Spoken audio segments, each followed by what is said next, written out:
Guys, നമ്മളിന്ന് നമ്മുടെ ഉഷസിൻ്റെ പുതിയ ഔട്ട്ലെറ്റിൽ കുറച്ച് ക്ലീനിങ് പരിപാടിയൊക്കെ ആയിട്ട് പോവാണ്. ഉച്ചയ്ക്ക് വേണ്ട ലഞ്ചും പിന്നെ നമുക്ക് ക്ലീൻ ചെയ്യാൻ ആവശ്യമായ കുറച്ച് സാധനങ്ങളൊക്കെ ആയിട്ട് ഞാനും അച്ഛനും അമ്മയും കൂടി ഉഷസിലോട്ട് ചെന്നു. അപ്പോൾ ചെന്നപ്പോൾ ഞാനും ഉണ്ടായിരുന്നുള്ളൂ, അതുകൊണ്ട് ഞാൻ തന്നെ അങ്ങ് തുറന്നു. ആദ്യം ഒറ്റ കൈ കൊണ്ട് സാഹസം കാണിച്ചെങ്കിലും ഷട്ടർ പൊങ്ങിയില്ല, പിന്നെ ഞാൻ രണ്ട് കൈ കൊണ്ട് കഷ്ടപ്പെട്ട് അത് തുറന്ന് കയറിയപ്പോഴത്തേക്കും കുറേ നാളിങ്ങനെ അടഞ്ഞു കിടന്നുകൊണ്ട് ഭയങ്കര പൊടിയായിരുന്നു. പൊടി എൻ്റെ ജീവിതത്തിൽ ഒരു വില്ലനായതുകൊണ്ട് ഞാൻ പെട്ടെന്ന് മാസ്ക് വെച്ച് ഞങ്ങൾ പരിപാടി തുടങ്ങി.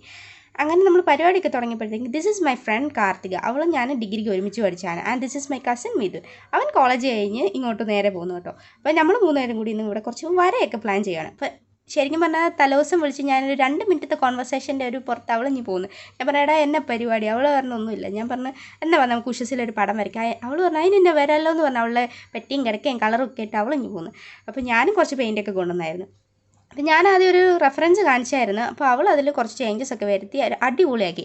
അച്ഛനും അമ്മയ്ക്ക് ചെറിയൊരു സ്ട്രെസ് ഉണ്ടായിരുന്നു, ഇവളെങ്ങനെ വരച്ച് ശരിയാവും എന്നൊക്കെ. പക്ഷേ ഞാൻ ഭയങ്കര കോൺഫിഡൻ്റ് ആയിരുന്നു, അവൾ അടിപൊളിയാക്കുമെന്ന് എനിക്കറിയാമായിരുന്നു. കാരണം നമ്മുടെ ഡിഗ്രി ക്ലാസ് തരുന്നതിന് മുന്നേ നമ്മുടെ ക്ലാസ്സിൽ നമ്മുടെ ഒരു കൈമുദ്ര പതിപ്പിക്കുന്ന എഴുതിയിട്ട് നമ്മുടെ ക്ലാസ്സിൻ്റെ വോളിൽ നമ്മളൊരു വിങ്സ് വരച്ചാലും അത് ഭയങ്കര പെർഫെക്ഷനായിരുന്നു.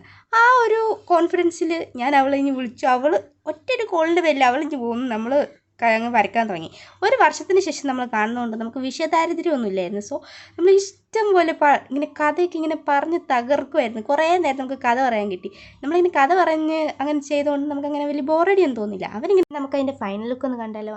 And this is the final look guys. എങ്ങനെയുണ്ടെന്ന് എല്ലാവരും അഭിപ്രായങ്ങളൊക്കെ അറിയിക്കണം കേട്ടോ കമൻറ്റ് ബോക്സിൽ.